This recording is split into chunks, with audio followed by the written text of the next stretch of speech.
Hey kids, this is Ivan. How you doing? Well, it's day 16 of RPG A Day 2018, and our question or prompt for today is describe your plans for your next game. And I'm going to cheat a little bit and talk about that just a little bit, but then kind of segue into describing how I prepare for an extended campaign, because really these are kind of the one and the same at this particular point in time. And I apologize now. I might be a little rambly. I might be a little incoherent, but it's like 12:30 in the morning or so, almost 1 o'clock. Just got back from a concert. This is the first day that I wasn't able to actually record the video the day prior. So it's already day 16 of RPG A Day. We're halfway through. So anyhow, next game. How do I prepare? What am I planning for my next game? Well, I'm playing in a bunch of games right now. I'm running or co-running a few games as well. There's a bunch of games on my shelf of hope back here, and some that are on PDF that I would like to run or play in, but I don't even have any real big, grand plans. They're just things that are kind of like, hopefully one day we'll get to do this, and I'm talking to friends about this game and that game and the other one, but I don't really have any big plans. As a player, my plans for my next session are really just kind of like show up, play my character, and hopefully read the books a little bit more and get some more system mastery, because there are some systems that I'm not quite 100% up on yet.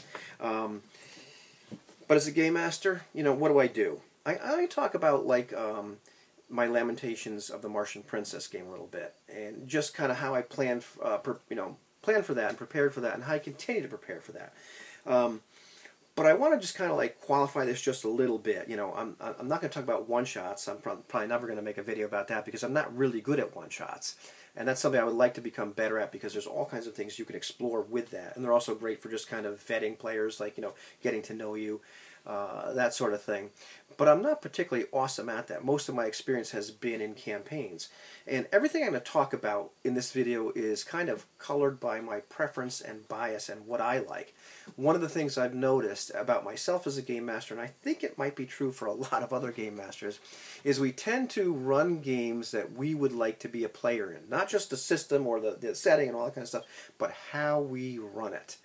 And, very often we need to stop and listen to the players, talk to the players, and find out if maybe there's something that we're doing that isn't really doing it for them, because they want a different experience. I've been listening to friends of mine as they've been making RPG A Day videos and whatnot, and hearing more and more differences between us, which is fine, but it's really kind of interesting.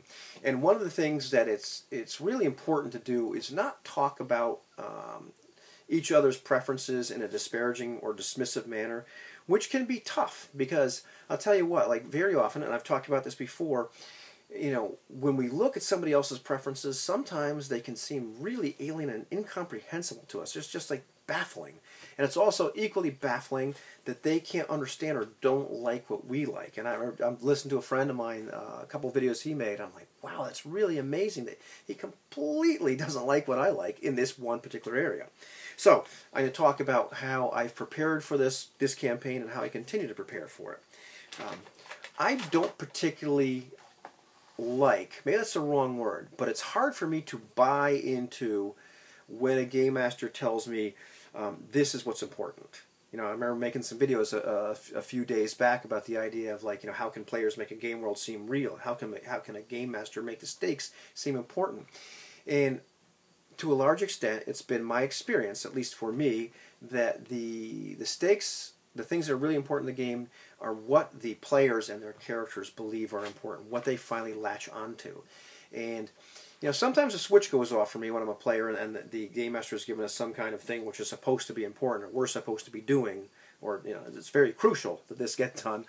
And sometimes I'm able to step into my character, put them into that situation, maybe figure out some kind of connection. But often the game means a lot more to me when I'm in this dynamic world and I discover something that my character is very interested in, or maybe as a group we become very interested in something. So, preparing for this campaign, which is how I prepare for a lot of them, the Lamentations of the Martian Princess campaign, we had to come up with this idea of like, what are the various races here? I made a video about that, a couple of videos about that actually. Coming up with the NPCs, like who are they going to meet first? They're not going to start in a tavern. I had a merchant that wanted to hire them to do something. They were under no obligation. We actually had the discussion with the merchant, okay, and had a planning session and all this kind of stuff, in character. But I come up with the various NPCs. I come up with various factions. I don't fill in all the blanks about them, but I know who they are. I know what they want. I know maybe if they don't let what their relationships are with each other. Maybe what their relationships are. I'm tired with the players. I know like there are some events that are going to happen. I don't have a real definite timeline, but I know there's going to be a military action by this group against this group. At some point in time. I know what's going on between various groups of NPCs, and of course this will affect the PCs if they're in that area or if they become involved. All that sort of stuff. It's a little bit, and I'm going to steal a physics example, and complex games apologists may love this. This isn't the quantum physics one, though. The idea that, I'm not sure if you're familiar with this, but the idea is that, if only we could know the exact position and exact velocity of a bunch of particles in a system. I know that sounds confusing because we're talking physics system rather than game system. If we could just know all those, then at any given point in time in the future, we could predict exactly where they'd all be. But this is impossible. Enter chaos theory. And you can't predict exactly where things are going to be. And the reason you can't isn't because of some kind of magic. It's because 10 decimal places down, if you get it wrong by just one, you get a different result. The butterfly effect that finally becomes really, really large over time. And so where does this come from? Well, part of it comes from the players themselves, their characters, as they get into this world and start, because I don't know the positions and velocities and motivations of all that. They're still trying to figure it out themselves, probably. And actually in this game they are. The other thing that happens, though, is as we start to play, as the world becomes dynamic, I'm starting to play these non-player characters, play the factions, and I'm starting to fill in those decimal points and figure out exactly, fill in all these blank spots. And so we have our first session. Things happen. They ask me questions, that I didn't know the answers to. I had to improvise. That's what happens in every single game session as game masters. We improvise a lot of stuff. We prepare a bunch of stuff, and that allows us to know what this person's motivation, is, know kind of what this scene or area or place is like. And then, okay, we can make an educated guess. What would make sense here based on all this information we already know? But then, for me, and this is part of the planning, planning my next game or next session in this case, or planning my extended campaign is, a lot of that planning happens in between sessions. I get a chance to regroup, relax, take a look at everything, reassess everything, and figure out now, okay, based on what these characters have been interested in, I kind of know where they're going, mostly. I can make some educated guesses about where they're going. There's areas of the world that I now need to flesh in a little bit more. Then I look now, I take another snapshot of all these particles, if you will, all these NPCs, all these factions, what's going on. I start having little thought experiments in my head. Well, I wonder what would happen if this, or I wonder if their motivation is really like that. Things start to crystallize just a little bit more. I'm not fundamentally changing parts of the world.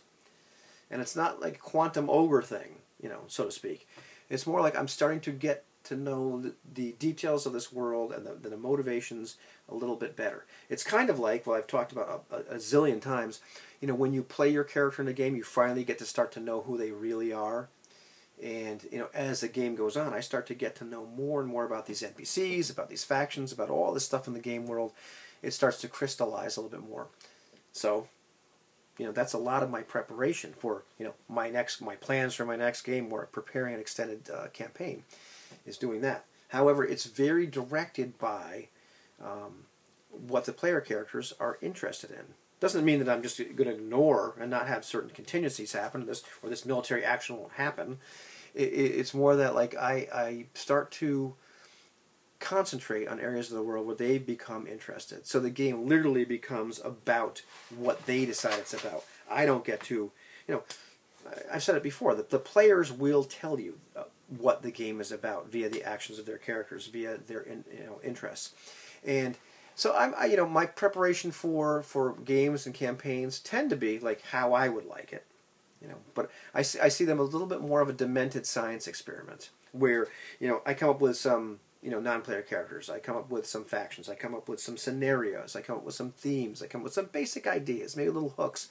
And then it's like, releasing a bunch of mice into a cheese factory and enter the player characters. And this cheese factory may have some cats and mouse traps, but maybe has some friendly chipmunks in it as well. And see what happens and see what they do. And then, unlike just some kind of extended improv, this hobby allows us this wonderful respite. It's kind of like in music where the rests, the ghost notes, they're very important. That time away from the game where you get to think as a game master, okay, I wonder, what's going to happen here next, or I wonder, try to crystallize a little bit more. And so this preparation for the extended campaign goes on all the time. And those thought experiments, that mulling about the game world in between sessions, that can be a lot of fun. A lot more fun, I think, than the initial preparation, at least for me, because it seems kind of dead and lifeless until the player characters get involved. Then the world becomes quite dynamic and quite interesting. So, sorry for the long video. Hopefully it wasn't too rambly, but that's pretty much how I prepare, for an extended campaign and what my plans are, at least for my next, session. So, have a good one, kids. Talk to you later.